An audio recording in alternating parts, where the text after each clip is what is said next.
We are speed and professionals in aeromatic.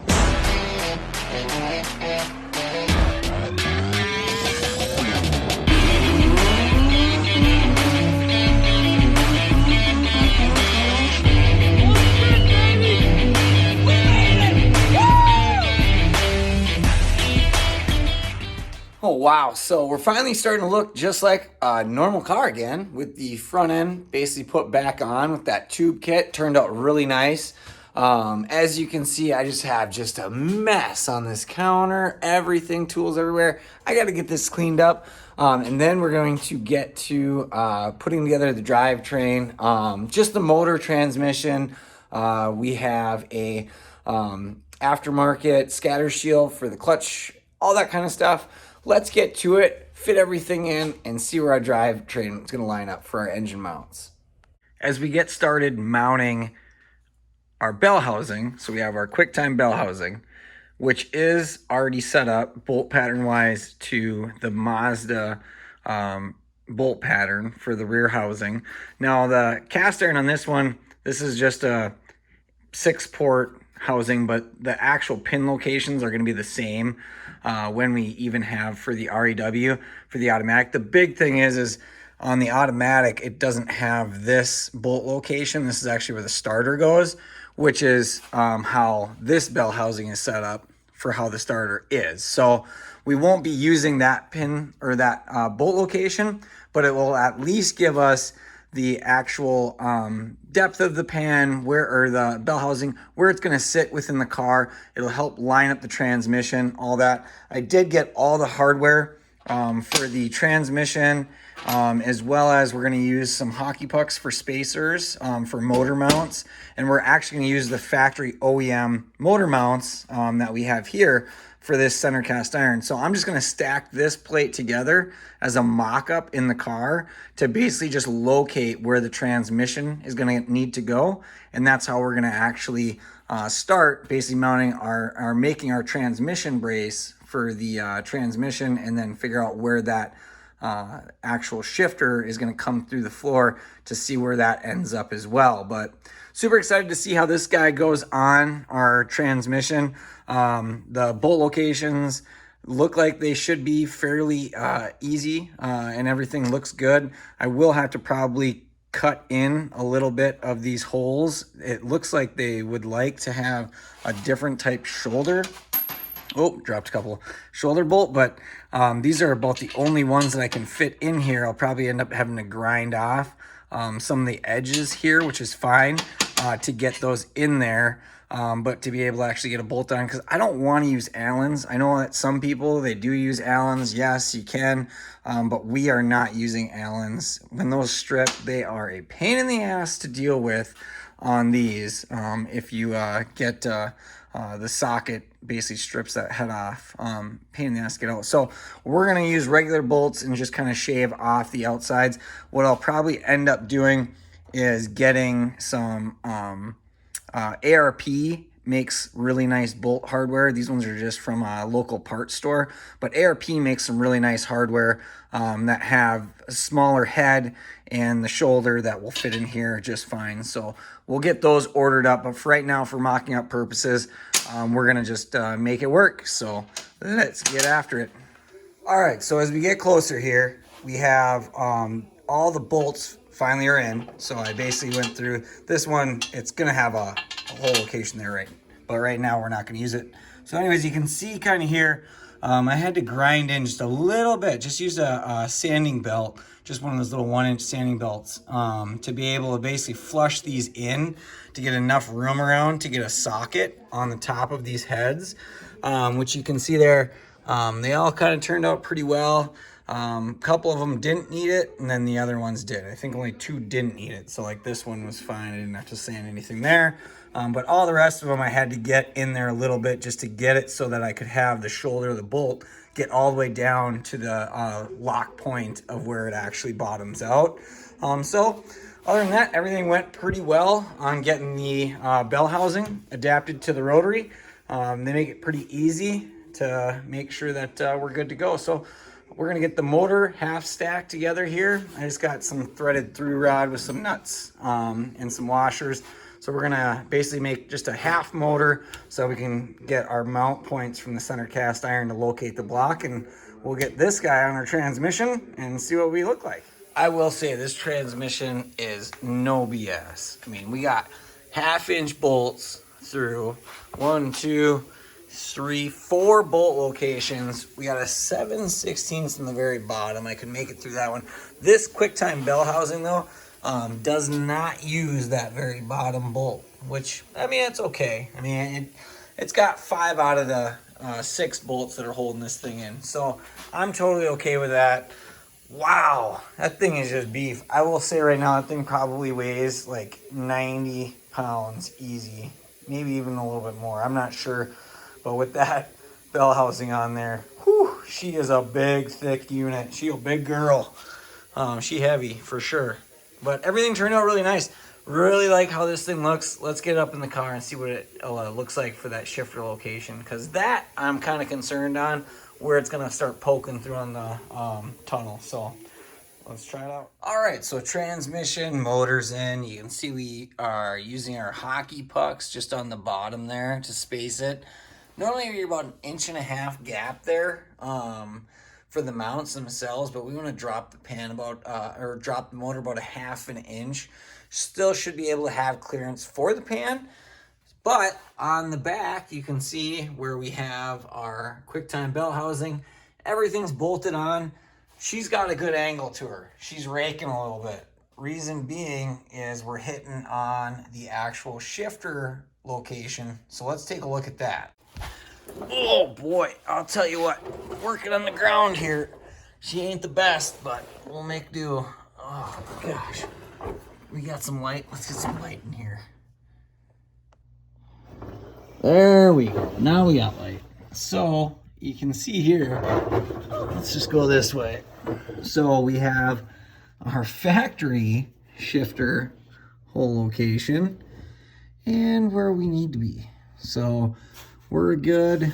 I mean, I'd say 3 inches off. So it's actually more than 3 inches off because we still need to have the gap. So we're gonna have to cut probably to here and open this whole section all the way up through here. So we're gonna want to cut this all the way from up here, and then basically then we'll be able to get this guy up there, because we're gonna want to fit this whole section, you know, all the way to, you know, back to here. We're gonna want to have this nice and tucked up in there, so we don't want to have anything rub in, nothing like that. I mean, we might even cut a little heavy right here where that is, just so that we can get up there. But yeah, so with the TKX, and I knew that this is how it was going to be because the TKO had the same issue where there was a flat plane right here and it literally mounted back and it came back to almost here. Oh, we're going to change the view here. There we go. It came back to almost here with the shifter, where it came up through the stock hole location here for the FC. So we're gonna wanna do that same thing and be able to get this up, because right now she's tilted, she's raked back pretty good. And for us to be able to have this angled out or drop down with the engine, just trying to get it down as low as possible, we're gonna wanna be able to make sure that we get this thing as tight up in this tunnel as we can. As you can see, for our mount locations, so we have our mounts that are going to go right here. Like, these are perfect for where our actual mount location is to this transmission. Really, really nice fitment up in here. Absolutely love it. So, plenty of room, clearance for the starter on this side. We have our reverse, little pins right here for our reverse. Absolutely nice though. Really, really good setup. So, and this guy kind of came back into shape. I mean, she ain't horrible, but I'll take it. I will take it. Oh, and the other cool thing too is all of these, instead of being RTV, they're all gaskets. I didn't realize that. But all of the plates, everything that goes on for the top, the covers, they're all gasketed with actual like removable, reusable gaskets instead of RTV. So that's pretty cool. So just one other sweet thing about a TKX. But yeah, so transmission is partially in. That'll happen. So yeah, that's nice. Anyways, we got a little cutout here now. These are a little sharp, so around the edges, but I think we can jack this up and we're gonna be good to go. But this one's got my blood. We'll leave that one there. All right, so unfortunately, she's right there. We gotta fix that. So we're gonna end up cutting this back just a little bit more. I'm gonna say probably to the next brace, and then we'll see where we're at from that point. But yeah, as you can see, that's a distance from this point here where the stock location is all the way up. Like, I wasn't kidding. Like, that's a ways. So we're gonna keep on cutting, and yeah, we'll see where we get. We'll drop this back down and see where we end up. All right, so we're over exaggerating it right now. Like, honestly, I feel like this is more or less tilted forward on where the engine location is to where the motor mounts are. So yes, that is a little bit over exaggerated. But when we come back here, I'll tell you what, like, we got plenty of clearance. If I gotta clear out a little bit right here, I'm okay with that. But the shifter location, taking on a little bit on the inside here, we're able to at least pull it through the gears and not have really any interference. If the shifter, so now we need to come back to here to like this point. Like, wow, that is a ways back. I'll tell you, what in the F. But I did have my shifter, like, honestly, in the vert was like up here. So I don't think that that's going to really be an issue, having it a little bit higher. But that just goes to show, for the TKX, if you guys want this in your car and you want to be able to have a rotary, like, that's pretty far back as it is. If I were to go any further, I mean, you got to think, your intake runners, everything, still got to clear the firewall. You need to be able to get to the bolts in the back.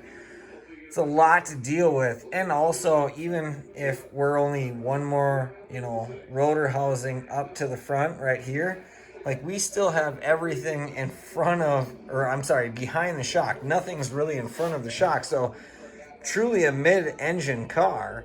All right, so made some shifter linkage, basically an adapter to be able to go off of the TKX location, off the OEM shifter that comes with it. So this bracket is actually just mounted right off the side of the transmission. And then I made a upper plate here and just had this welded together.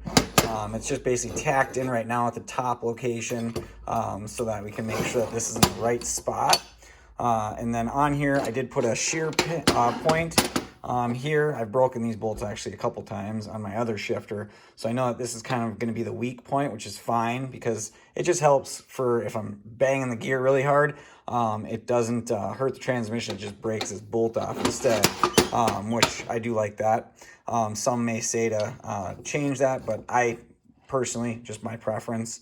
And then also, these are both bushings. So this has a bushing here, as well as this has a bushing here, so that when I tighten this guy in on there on the OEM shifter, which you'll see in a second, it will bottom out on this bushing and not on this arm, so it'll make it so it can actually free shift back and forth and not have an issue.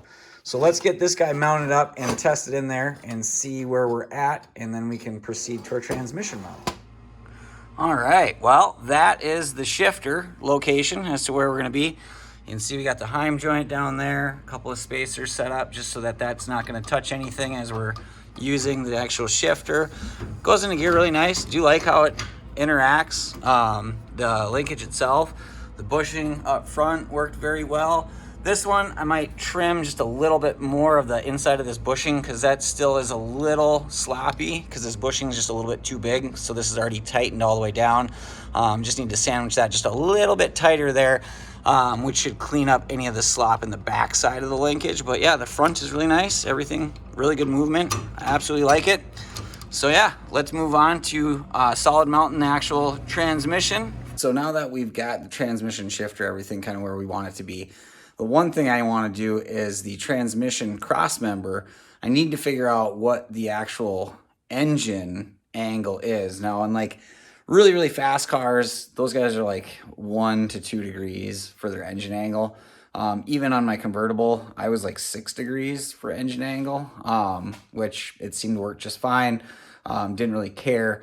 But you can get a lot more power, especially if we're going to go to a solid axle, to have the pinion angle or the engine angle match the pinion angle, and make it so that your U-joints aren't working as hard, which will make the car be able to accelerate faster.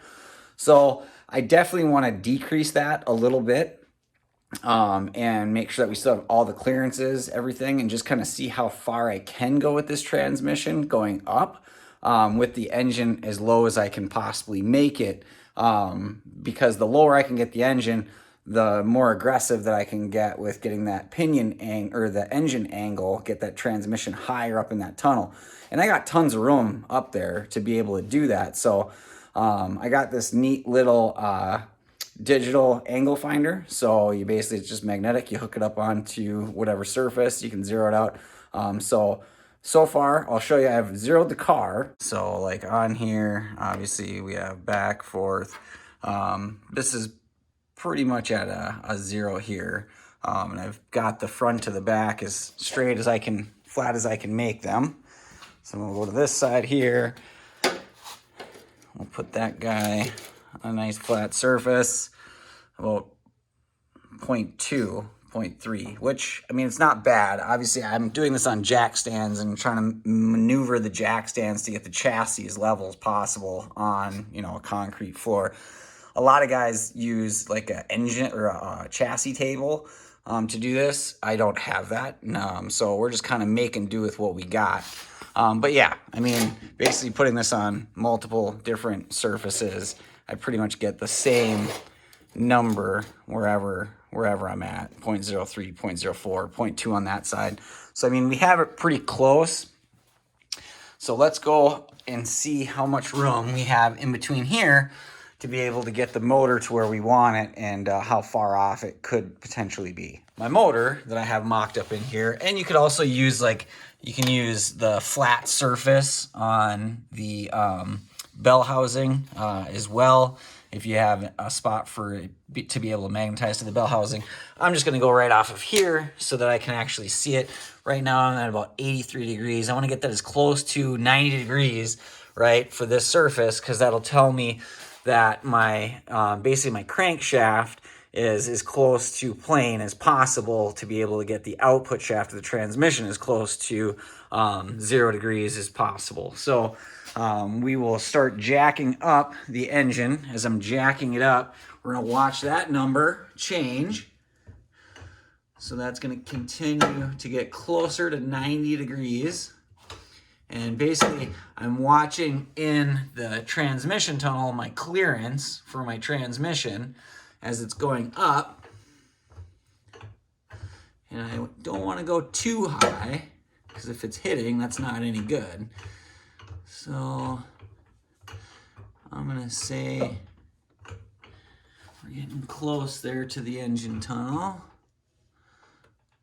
That's about it that I'm going to be able to get to, I feel like. Let's see here where we're at on the tunnel down here. Yeah, I don't even have like a finger in between there. Yeah, it's very close. So I'm gonna have to come down just a little bit, because I don't want to be that close to the, even though I'm gonna make a solid transmission mount for that cross member for the transmission, I don't want to be that tight in there. I'd rather it have a little give. But yeah, we're at basically 3 degrees. I can get it pretty close to 3 degrees. So we'll start with that, about 3.5 degrees for the engine angle. Because if you obviously subtract 90 degrees minus 87 degrees is 3 degrees engine angle.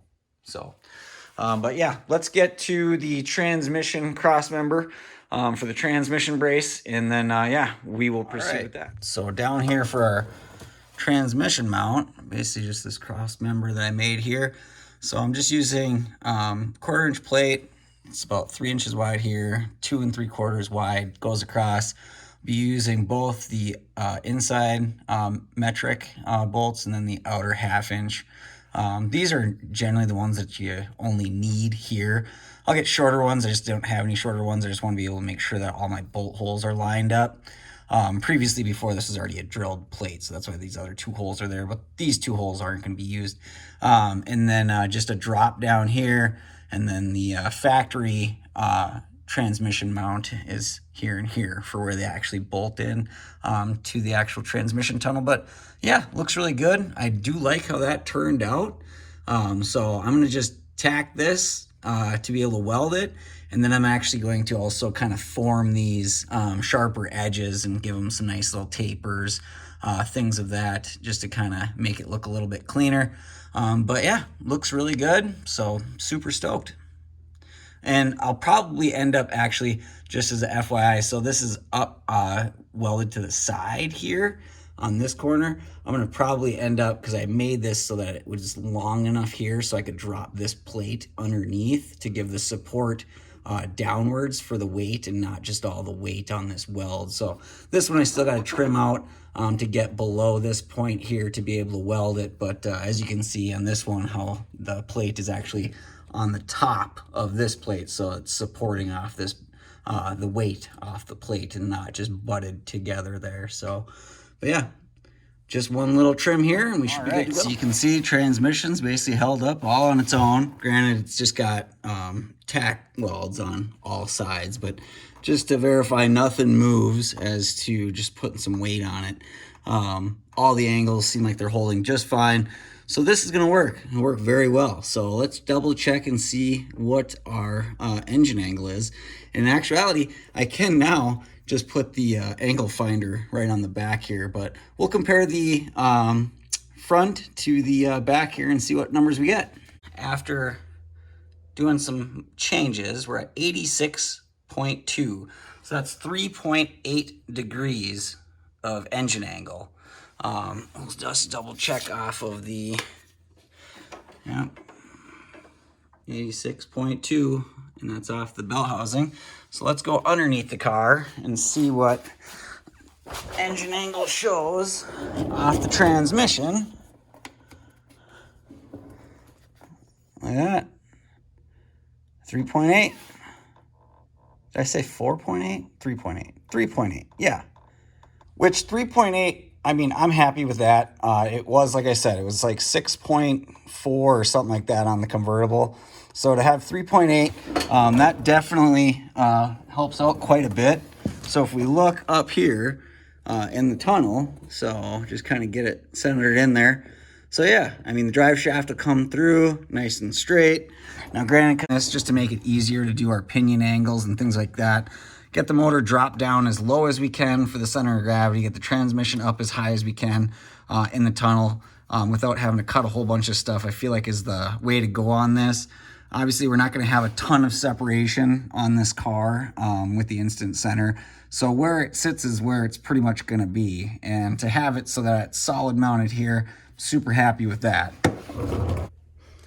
So I really appreciate you guys for hanging in here with me. Hopefully you made it this far in the video. If you haven't yet and you've made it this far, please remember, like, subscribe. As we get closer to doing the chassis work on putting the rear end in, as well as roll cage, and getting closer and closer to having this thing out on the track and making some 1/4 mile hits. So thank you all very much, and we'll see you guys next time.